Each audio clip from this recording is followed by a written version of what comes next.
he makes, including the Hoop Summit down in San Antonio, could determine whether he comes out in the NBA draft. You know, Doug, he made a really interesting comment. He said, if I'm great in the All-Star games, NBA, if I'm not great, college, pretty good options both ways.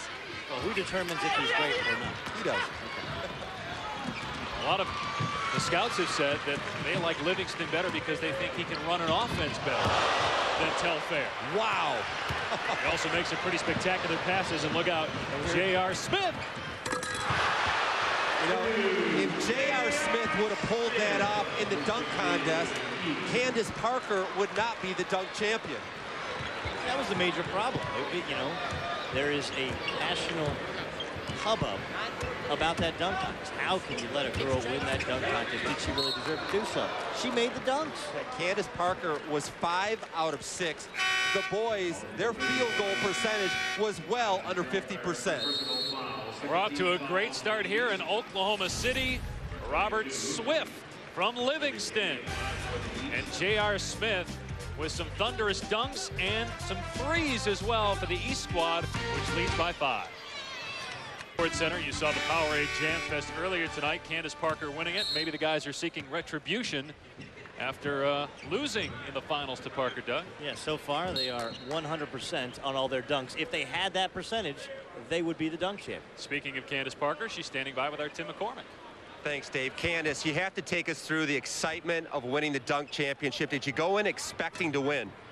I just tried to go in and get a dunk down, and luckily I actually won it. And I'm really happy. America wants to meet you. Letterman's calling. Good Morning America, all the shows. How has it been handling all the excitement? It's been tiring at times. I mean, you know, getting up early and things, but, you know, it's a small burden.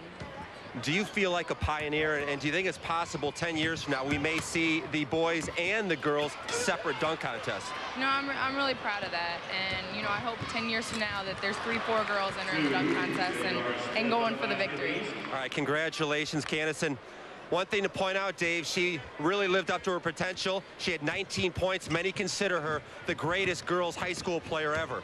All right, Tim, she also had 10 rebounds in the girls' game.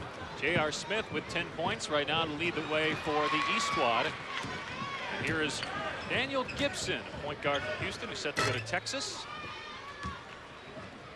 Telfair ahead to Gay.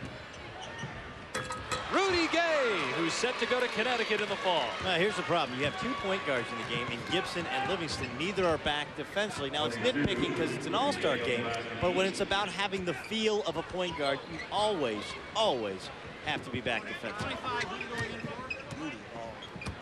Hairston, who's trying to decide between Kansas, Michigan, Michigan State, UCLA, Oklahoma, Ohio State, finds Swift.